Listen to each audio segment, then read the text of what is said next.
games, at least to start the year on Saturday. So it's kind of a two-part question, I guess, but what sort of logistical communication things does that present if Kerry's going to be on the sideline, if he's going to be calling plays, I suppose? And then did you want Kerry down there, I guess, in part for his personality and being more around the players?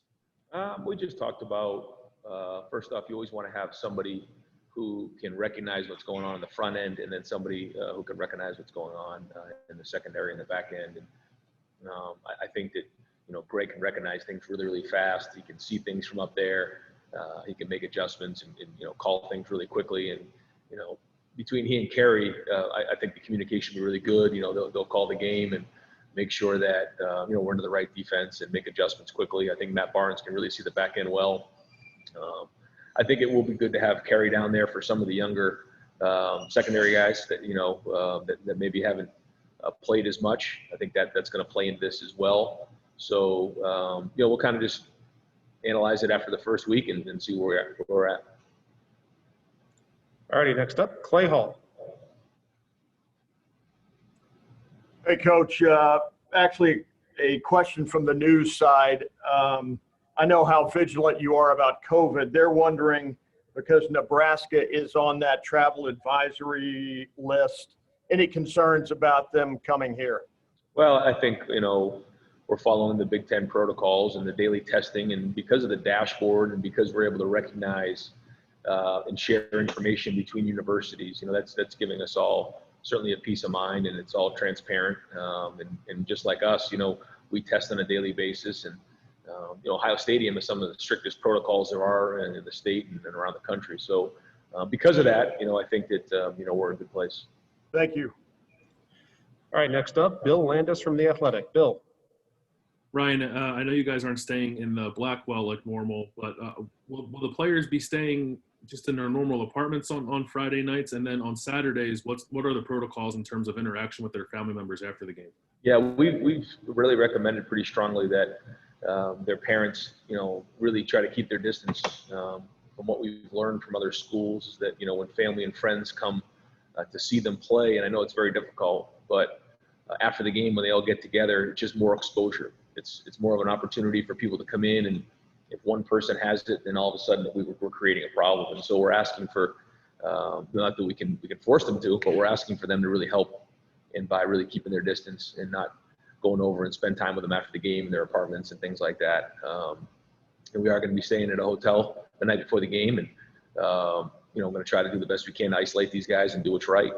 But it's going to be different, but I also think it's going to be good. We're going to spend more time in the Woody, which is the best place to be. It's the safest place to be on Friday nights and then Saturday morning leading up to the game. Thanks. All righty, next up, Bill Rabinowitz from the Columbus Dispatch. Bill. Yes, Ryan, Thayer Munford yesterday talked about how he had to gut it out last year, coming back from the back surgery and not being able to lift and all that stuff. How impressed are you with how he gutted it out, and what do you expect from him this year? Well, he really didn't have much of an offseason because of that back injury. And the way that he played was pretty remarkable, in my opinion, based on he really didn't have the offseason to get stronger, but he found a way, which goes to show you his resilience. This offseason, he's really done a great job getting strong. He's had a whole offseason to get himself to where he needs to be. And so I think because of that, you'll see a different player this season. Thanks, Ryan. All righty, next up, Brendan Gulick from Buckeyes Now on Sports Illustrated. Brendan. Hey, Coach, there's obviously a lot that goes on game day. You're responsible for a lot. There's probably a lot of things that are kind of spinning around you. How do you take a few minutes to yourself to recognize and appreciate, especially at a season opener, hey, we're here and I do love this, I do enjoy this, and now I get to go do what I want to do and what I've been working for? Yeah, this offseason has given us as coaches more time than ever to self-reflect. And somebody asked me a couple of years ago, when do you get time for yourself? And a couple of years ago, I thought to myself, really never. Because you're around the players, you're coaching. When you're home, you're with your family, which is great. But when are you actually by yourself? And this off season has really been an opportunity to spend a lot of time, in reflection. And certainly the last couple of months when, I'm not staying in the house with the family, there's been a lot of reflection. So But as we get closer, it's really, you get in the moment and you just get focused on the game plan. You get focused on the players. You get focused on preparing and making sure everything's right going into the game. And it's like anything else. Once you're into the game, you kind of forget about everything. And I would argue that that's kind of the way during game week, because your practice has to be so good. And I think that's, I've mentioned that before, is that Tuesday and Wednesday are just as important as Saturday, because you know that you put the work in to make sure those things look right. So we're in it now, and the focus is on the game, and we're kind of in our work. And then once the season's done, we'll get back to reflecting on it. Thanks. Okay, next up, Dan Hope from 11 Warriors. Dan. Hey, Ryan, you've talked a lot about just the managing expectations going into this game and trying to block that out. How well do you feel like your players are doing that in terms of staying focused on the task at hand? I mean, I think they're doing well, but you don't know until you get into it. Well, we'll see. But I think that's a very important thing. I think that our guys can't try to win a championship on Saturday. Justin Fields can't try to win the Heisman Trophy on Saturday. It doesn't work that way. And I know everybody wants to do that, but we gotta win this game. And that starts with the first drive. That starts with the first snap. And then we just keep building from there. And we have to throw all expectations out the window. Stop with that. It's not fair. It's not right to these kids. We got to make sure we're taking care of business. And there's going to be good plays. There's going to be bad plays, but you just keep getting stronger. You keep getting better, and you play, and you figure out where this game goes, and you adjust and move, and then you build. All righty, next up, Joey Kaufman from the Columbus Dispatch. Joey. Ryan, yesterday Greg Madison talked a little bit about Pete Warner and his move to Will, and said that he thought it frees him up to help out with the run a little more. Does that help in particular this year, where you have some new defensive tackles, and especially coming out of the gate? I think so. Yeah, I think their recognition between he, Tough, Barron, Justin Hilliard has really been good. They're diagnosing of plays. They see things fast. They communicate well. I think that's really, really big. All righty, next up, we'll go to Jared Smalley. Jared. Hi, Ryan. Hope you can hear me okay. Yep. A question about procedural stuff on game day in the stadium. I know you've probably watched a significant amount of football, both college and pro, where the coaches are trying to figure out how to operate their mask and how to communicate effectively. It's been a problem. There's been fines levied because of it.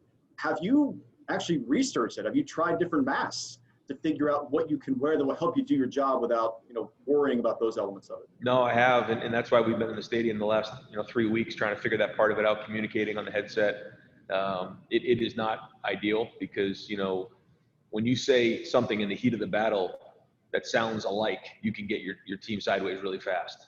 Something that sounds one way, but coach, I thought you said this, and the signal goes in, and all of a sudden you got a bad play on your hands. So the easy thing to do is just drop your mask down and just say it to make sure it's right, because you just can't afford to get this wrong on third and short. But I'm going to do everything I can to make sure that we'll get those masks up for everybody. We're doing the best we can to make sure that we're following all the protocol. And because of that, have you had to change any of your game day practices in terms of communication, your signaling, maybe going to some nonverbal stuff, just to kind of alleviate that potential headache? Not really. The way that we operate actually bodes well for this environment. All righty, next up, Austin Ward from Letterman Row. Austin.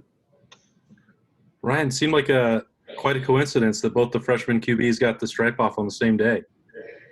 Why is that? I don't know. They really just went through camp, and at the same time they both earned their right for it to play. Yeah, I mean, I think that this is an ongoing competition.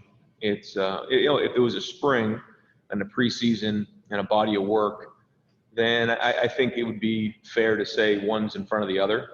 It's just too early. You just don't know. And so this thing's going to continue to, kind of progress as the season goes on. And we'll see where we're at, game in and game out. But these guys need to learn the system. They need to get reps under their belt.